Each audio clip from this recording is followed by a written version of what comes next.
For more tips and tricks, don't forget to hit that button and subscribe. Also, ring the bell so you can get notifications anytime I have new videos.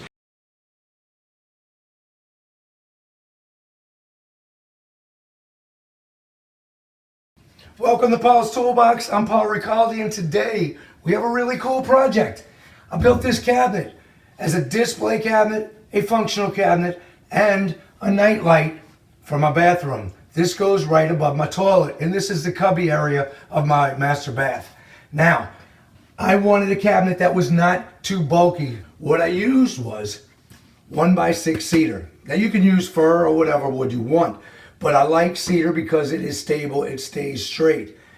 I bought this and it is exactly the width that I need because all I wanted was enough width to handle the toilet paper and my cleaning products in here. I did not want a cabinet that jumped way out. I simply built a box. That's all I did. 1x6s. You can use cedar fence boards if you want because this is cedar. I like cedar because I was able to get this distressed look that I wanted. I took 1/2 inch plywood and I put it on the back. You could use 3/8 or 1/4 inch. It does not matter. Let's get started. I'm using my little work saw for this. I set the depth. I'm on a piece of foam right here so I can cut it right on top of this. This has a great little feature. When you push this little lever over, this guide will slide up. So now that's going to ride along the edge of this and I can get a perfect cut.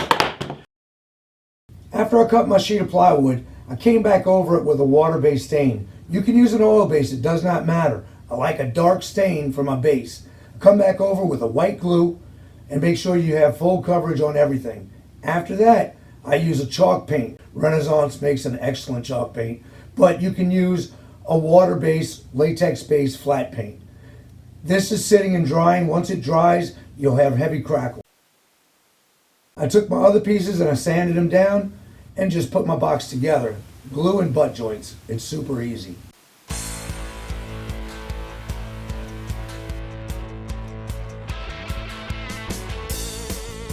This is quadruple zero, but double zero, any one of those will work. You want a clean steel wool.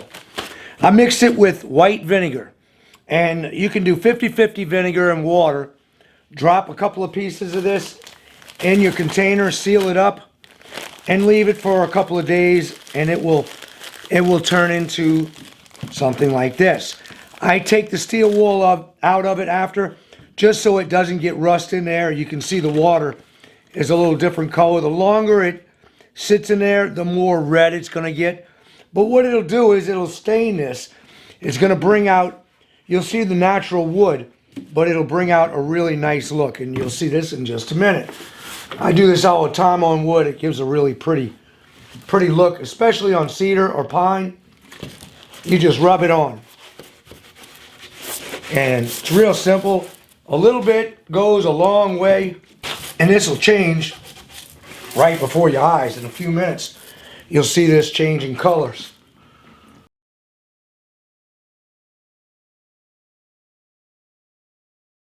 Okay, this is a tape that works real well to help me set this on the wall to line it up. Now, you do not want to rely on this tape to hold it permanently. It's only to keep it there so you can run your screws. Now we're going to take and measure this down 5 inches. 5, that's an easy one. And just to make sure we line up or see, it looks like the ceiling is level.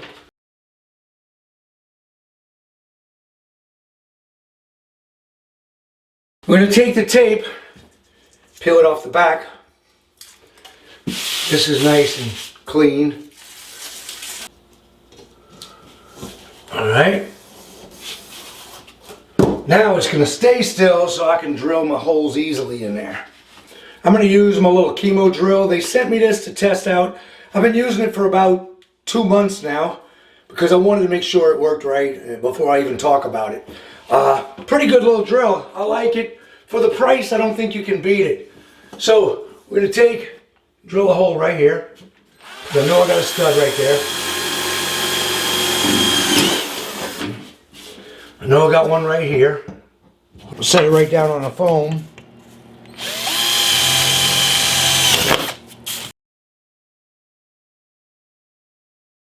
I can pre-drill a little pilot bit just to make sure I don't split the wood. Now I went too far. I went right on the seam on this. I'm going to scoot that over. That's too close. This one too. I made a mistake there. We'll fix that right now.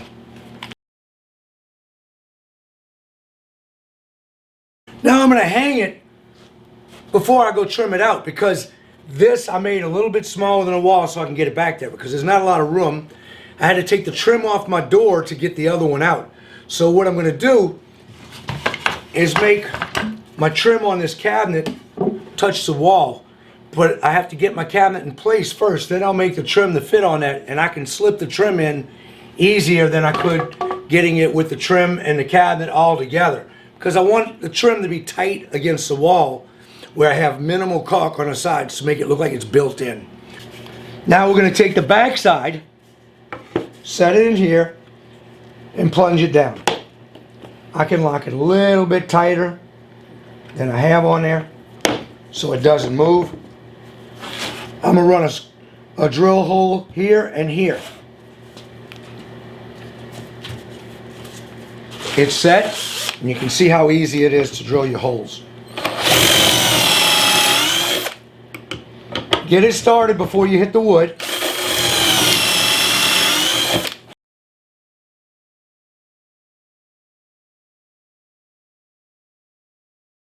I'm using 1¼ inch screws for this. Coarse thread. We're going to put a little glue on the end of this and lock this frame together. This is something that's very essential as well. It will clamp them together. You want to do this on a piece of wood where you can clamp everything down. I will use my square to make sure that it's set just right. I'll get a little wood glue. I like to use little brushes on here. Makes it easy.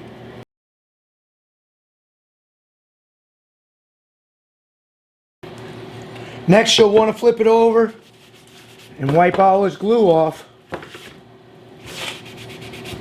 You don't want any glue on any of this because we have to stain it, you remember?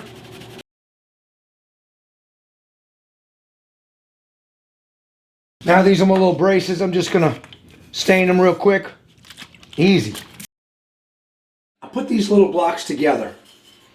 They're going to fill in right on the side. It's going to fit just right on the side right here. Okay, well, actually it's going to go like this.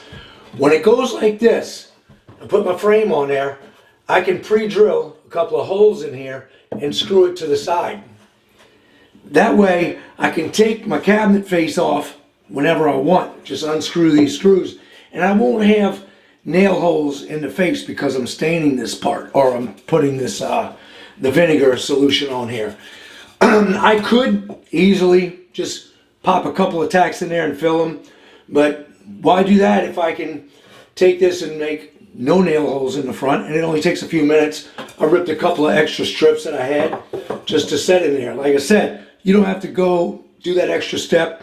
You can just pop a few nails in there. But I'm going to use CA glue, and this stuff is awesome. This is Star Bond.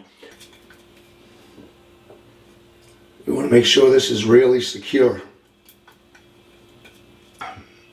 Put me a little dab right here in the center and on the bottom.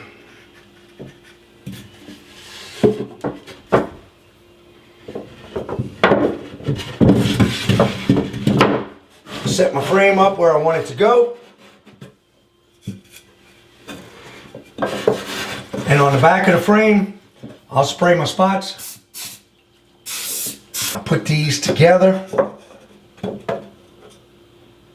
Boom.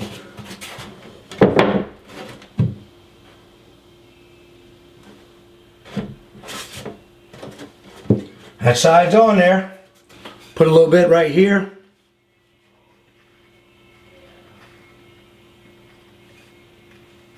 In the middle. Even put some there. Okay.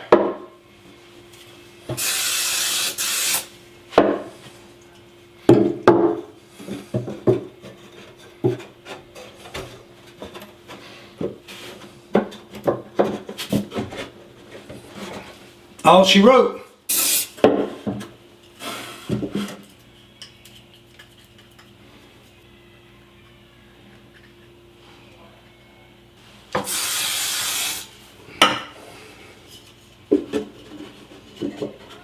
In the description box, I'll have a link to Starbond.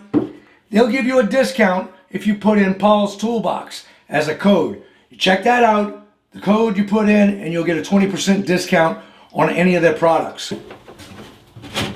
Slip it right out, and we can stain the whole face frame.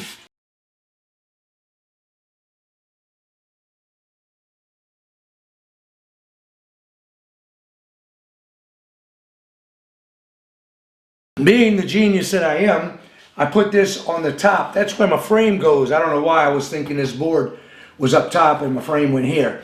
But I dropped it back down. Luckily the tape is very good and still sticks well. I'm going to put some reinforcement on it just to make sure that it doesn't come off later. And we should be good.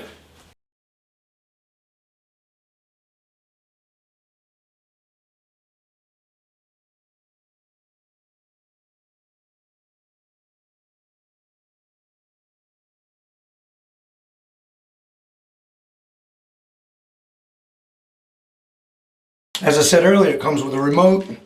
You also have an extra battery and some little clips to hang it. So I'm going to put this battery, an extra battery, so I'm going to put that on the side. And I can change it to red, whatever, orange, anything in this spectrum.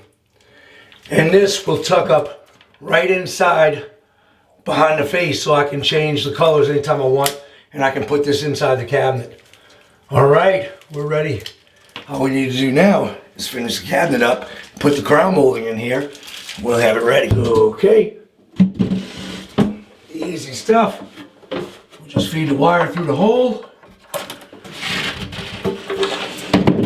And these French cleats make it so easy. All you do is drop it on there. Great. Don't do like I did, make sure you put it in the proper place before you install this thing. Just made one mistake on that, or stupid little mistake, but alright, I'll plug this puppy in. Nice. Once I know the lights are working well and everything, I'll pre-drill some tiny holes and run my screws in here so this all sits tight. Then I can have my screw in this block and the bottom block. This is the crown that goes on the top of my cabinet. I'll make sure this sits just right at the angle I need. I can go right to the ceiling with a couple of them, and I want to put it right where the cracks are because I'm not going to fill it right in the little black part of the cracks. You won't even know a nail is in there. Well, this came out pretty cool. And this part right here is my night light. So if I turn this off, it's going to have a nice glow in here and give me enough light to where you can see where you're going. My next step is to make a nice set of doors for this. I'm going to have glass up top and a panel on the bottom. So if you want to see how to make the doors, check out my very next video and we'll cover that. I will see you guys on the next project. Don't forget to subscribe. Please hit like if you don't mind and drop a comment. It's very important to me. If you don't remember what my channel is, all you have to do is Google Paul's Toolbox. I'm easy to find. See you guys later.